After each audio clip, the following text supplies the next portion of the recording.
So this is where all the Nostalgia Critic episodes were filmed years ago! You got it, bucko. They kept everything the same to preserve its history. Look at all the reviews that they did. There's Shrek, there's Schindler's List Saves Christmas, and that one. But this is what I really wanted to show you. Is that the DVD from the Balto review, Aunt Despair? Yep, and I was there when it was shot. Gasp! You mean it's a true story? It's based on a true story. Wow, would you mind telling me the tale, Aunt Despair? Up after I have a sip of my storytelling sauce. Oh, the same sauce that makes you good at slow-mo leapfrog with men. Our story begins on the Nostalgia Critic sitting down at the desk he normally does. Hello, I'm the Nostalgia Critic. I remember it so you don't have to. Let's talk about a little film called Balto.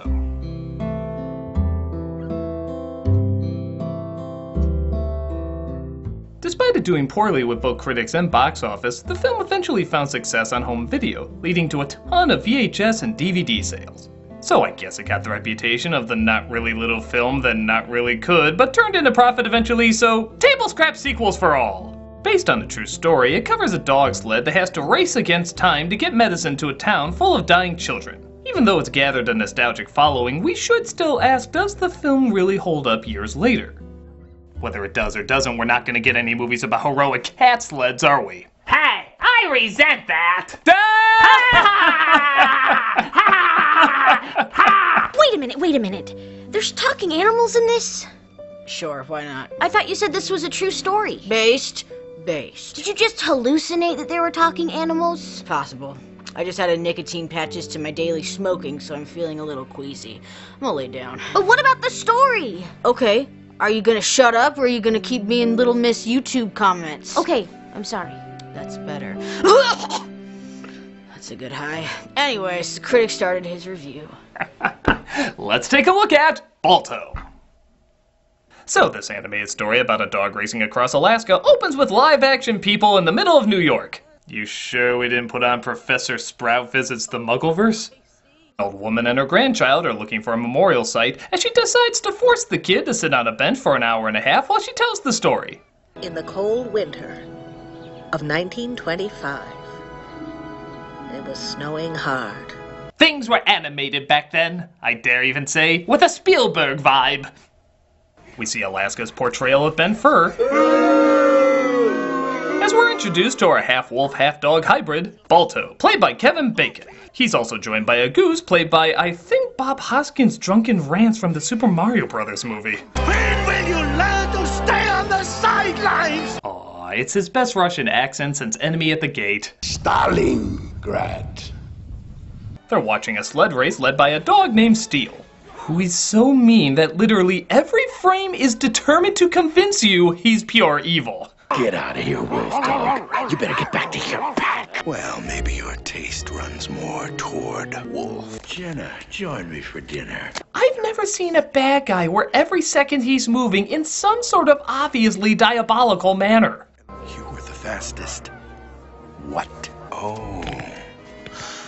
Most villains have some normal everyday movements, but 24/7, this guy is like, Would you like some ice cream? You can trust me. I'm oozing with pleasantness. every angle is evil except for maybe this one that looks like a girl's t-shirt from an anime con. But look at this, even when he's turning around, he looks evil. I'm sorry, Balto. Balto the half-breed. Oh, you want me to turn around? Okay. Oh, you want me to do it again? Everybody mocks Balto for being a hybrid, the humans are afraid of him, and the dogs think he's an outcast, leading to probably the film's most poignant line. Not a dog, not a wolf. All he knows is what he is not. Wow, that was actually pretty heavy. How you gonna follow something as complex as that up?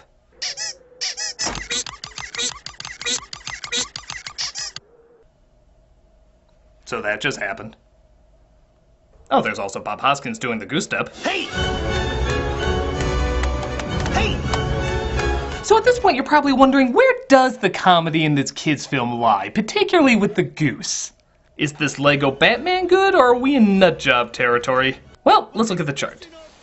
Yes. Damn it, just annoying enough! They've entered the Sinbad zone! Oh, there's also these. I think polar bears, though they look more like Moogles if they ate Jim Poe. And to possibly make things worse, they're voiced by Phil Collins. We love you, Uncle Boris. Oh, Christ! Not a musical. Oh, You Are a Kind movie. So while having fun at Beautiful O'Clock and presumably striking a trailer pose, let me see here. Yep, that's some compressed enchantment. Bad news seems to be rolling in. Movie lagging. Need story. Send disease, preferably child killing. There you go. A horrible epidemic seems to be sweeping the town as Rosie, the woman telling the story shown here as a kid, is being comforted by her dog Jenna, played by Bridget Fonda. Rosie, come on, you're gonna catch your death out here. Come and catch it inside. It's a stronger visual for younger viewers. Hi. Hi. Rosie's in there. In the hospital, why? Balto, of course, has the hots for Jenna, but she's too distracted by what'll happen to Rosie. I know how to find out. Come on. Based on a true story. If your dog can't do that, he's stupid. Looks like diphtheria. And I'm out of antitoxin. Jenna, I'm sorry. You know I'm voiced by Kevin Bacon, right? And I like eating bacon. So that's like 2 degrees of me. Thus a dog sled race will be done to determine which dogs will go out to get the medicine. Which you'd think they figure out from the races they just had. Time's a factor here, guys. Of course, though, Balto enters himself in. Do you honestly think any musher would ever put you on his team? You're even more mixed up than I thought. Ha! Joke's on you. Years from now, they're gonna name a Shaquille O'Neal movie after you! As long as the medicine gets through, stop being such a glory hound. You're 100% right, Jen. I wasn't thinking about those children. Good lord, it's like his face has 10 different personalities and they all eat children. I'm gonna fold you 5 ways and leave you for a cat toy. Then you'll be a part of awkward punchlines like this. Shame! So while Indiana Jones starts his winter vacation, the dog sled, led by Steel, travels through the snow to get the medicine. This is the Polar Not Going Anywhere. Please hand over your one-way ticket to diphtheria. Maybe we should go back. We're lost. I am not lost! Yeah, you know, dogs really are the worst with directions. It's like when I let my dog drive. Alright, just back out nice and smooth. Wait a minute. He let a dog drive? I guess. This true story of yours doesn't seem to make very much sense. Why would anybody let a dog drive? Shouldn't it be the human who's doing the driving? Look, I'm telling this story to a kid. Of course I'm going to take some creative liberties, because I think you're dumb. How much of your story is actually true? The critic continues his review talking about when one of the dogs gets the bad news. It's terrible, my friends. Just terrible. I speak bark, which I thought we were all speaking, but apparently not. It looks like the sled is missing in the storm. Well, okay, I'm sure a slight delay won't be a major issue. Oh God! Shit's getting real, man! I'm just assuming the other coffins are for Tiny Tim, Little Match Girl, and Full Metal Alchemist, spoiler! Don't act like that can't happen! There's dogs in this world. Sugar fried Jesus, what do you follow a scene like that up with? When you are a big frozen stiff statue named Balto. Ah yes, the comedy stylings of characters you much rather eat than listen to. This seems totally appropriate now. I'm beginning to understand the bear. Oh, what a shame this isn't a musical. Couldn't you see Phil Collins obnoxiously explaining in song what doesn't need to be explained? Them coffins there, me some kids gonna die. Phil Collins says, this is where you cry. Some vague emotions about love, inspiration stuff, and where's my paycheck? I gotta fly.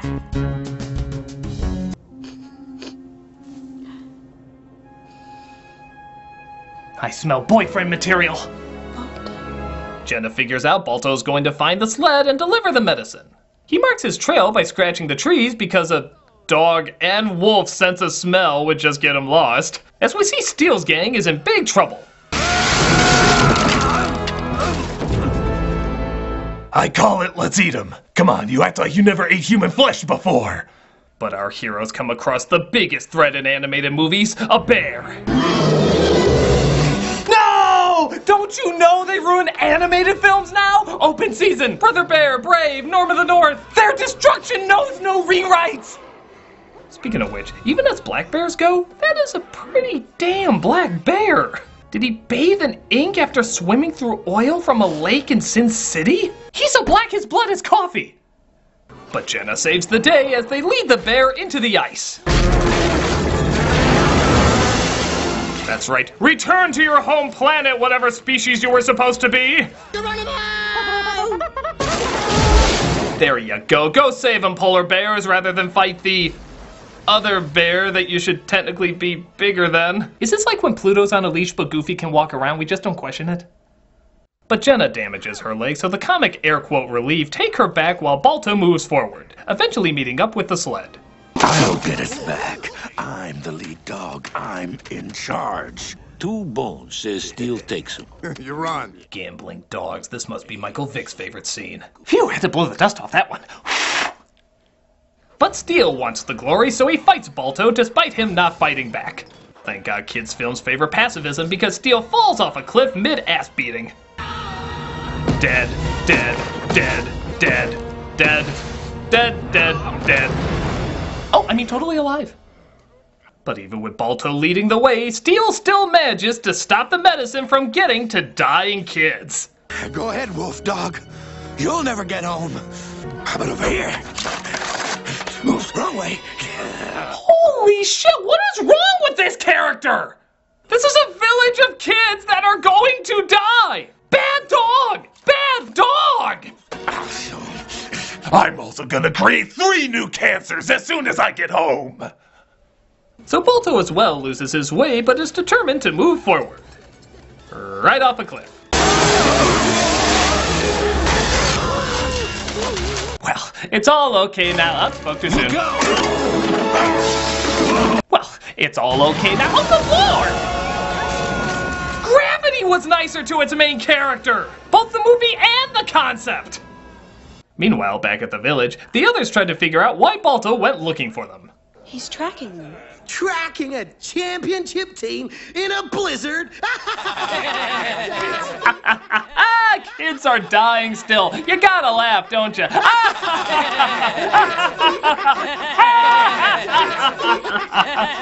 But Steel makes it back. He tells them a false story about how Balto tried to sabotage the mission, ending up with the other dogs getting killed. I went on, dragging the medicine alone, all alone. Balto, he demanded I let him take the medicine, but he couldn't handle it. He made me promise to take care of you, Jenna. Wow, this guy is such an obvious yet evil liar. He should probably get a job at the White House. The other dogs died and I was the only one left. Period. Also, the race I was a part of had the largest audience to ever witness a dog sled race. Period. But sir, we have eyes. Your eyes are wrong. It's an alternative bark. But Melissa... Stop calling me that! But Jenna doesn't believe him and knows that Balto is still out there trying to get the medicine for poor Rosie. Hey, do you have any nicotine patches? No, and what the hell are you doing here? Well, I've been coughing up a lung on your couch. I figured if I was lightheaded, I wouldn't mind so much. Why are you sleeping on my couch? It's a nice couch. Get out of here! Dude, that's your only contribution to the story? Just laying in bed and coughing? Maybe. How did you know that any of this was going on then? You weren't there, you didn't see it, and the majority of it sounds unimpressively made up. Look, kid, what am I supposed to say here? And then I looked at the ceiling longer. And then I coughed 87 more times. I've got to embellish. Is any of this story true? Come on, is it so hard to believe that I was lost, passed out, and annoying people? I guess that's a good point. Speaking of which, go get me some gin from the fridge. I'm gonna see how many shots it takes to forget your name.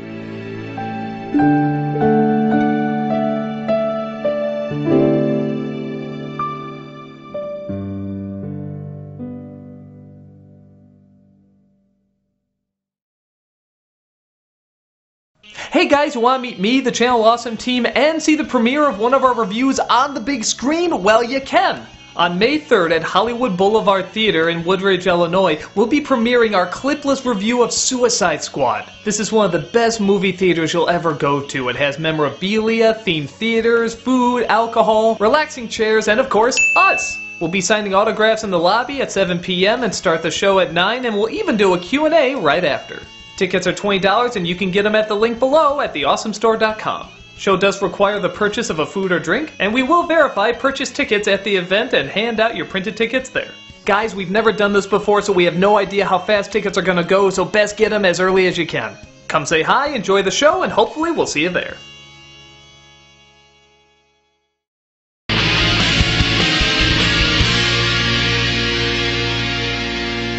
So Balto is separated from his team and still has the medicine, but comes across Kimba the White Wolf?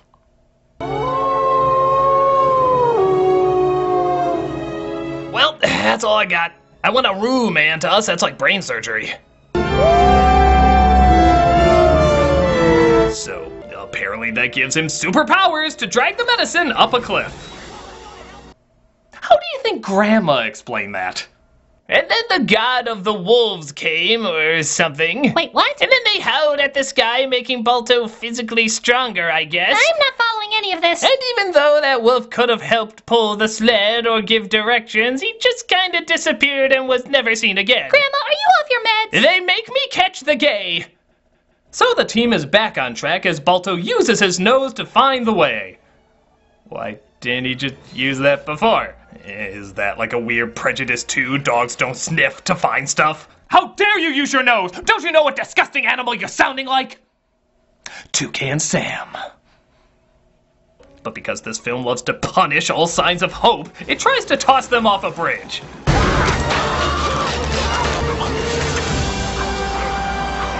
Followed by an avalanche.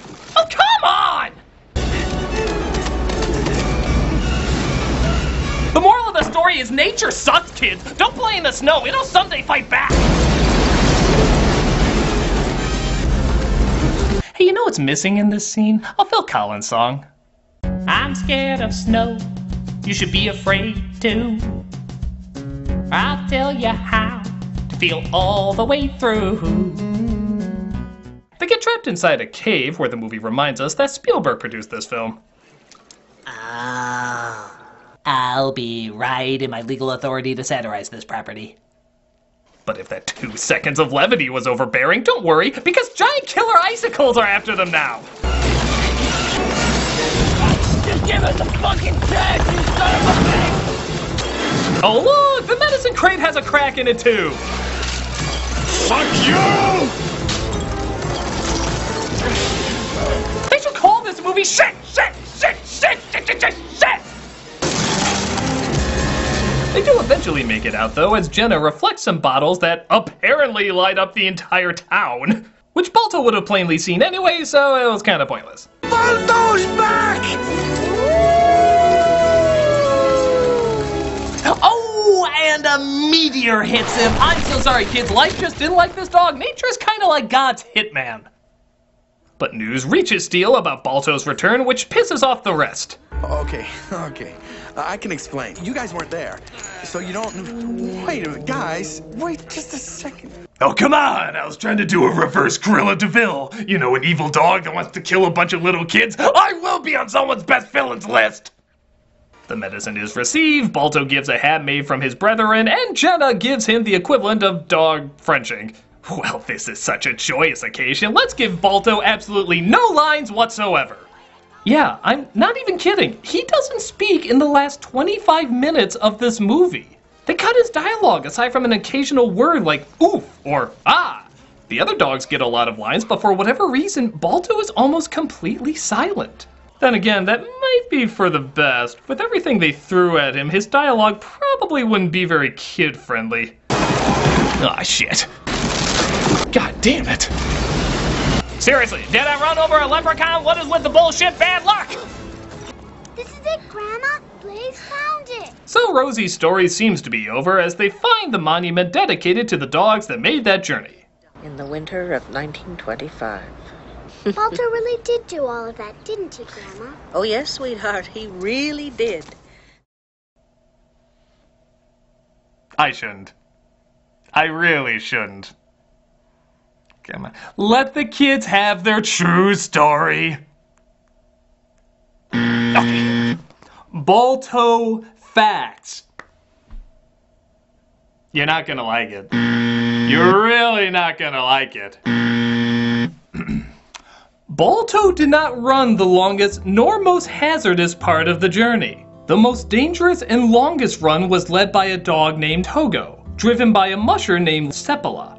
In fact, there were 20 mushers of varying dogs used to make the journey. Balto just happened to be the last one, so he got the majority of the credit. While Seppala and Togo did the hardest work, it was Balto that got all the fame, even from President Calvin Coolidge. In fact, there was such a hatred for Balto getting all the credit that him and his owner weren't even welcome to the award ceremony in New York for Seppala and Togo.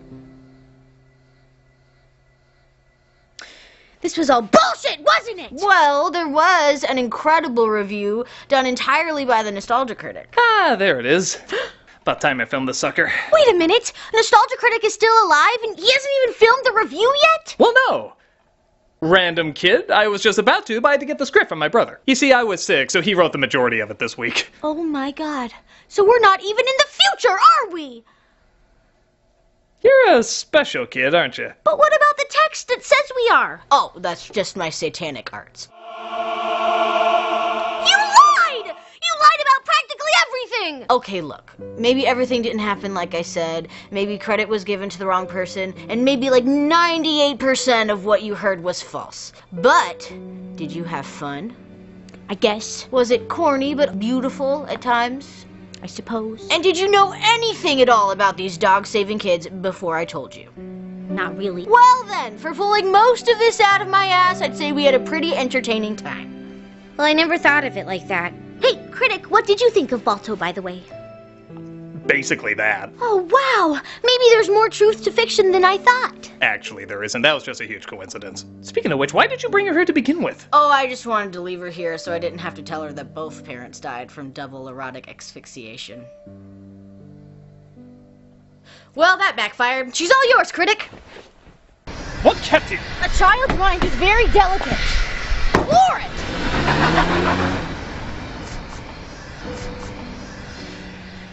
Don't worry. I know a certain long-faced, balding, big-toothed comedian who would love to take care of you. Oh. She's all yours, Chester. Oh my god, I'm a mother!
Well, maybe your taste runs more toward wolf. Hey, Doug Walker here doing the charity shout out, and this week we are doing the 1 Acre Fund. This organization empowers chronically hungry farm families in East Africa to lift themselves out of hunger and poverty. They supply smallholder farms with the financing and training they need to grow their way out. They invest in farmers to generate a permanent gain in farm income. That means they provide a complete service bundle of seeds and fertilizer, financing, training, and deliver these services within walking distance of the 400,000 rural farmers they serve. They measure success in their ability to make farmers more prosperous, and they always put the farmers first. If you go to their YouTube page, you can see all the various people they've helped in the past, and if you go to their site, you can see how you can help them in their mission. Click on the link and see how you can grow something truly special.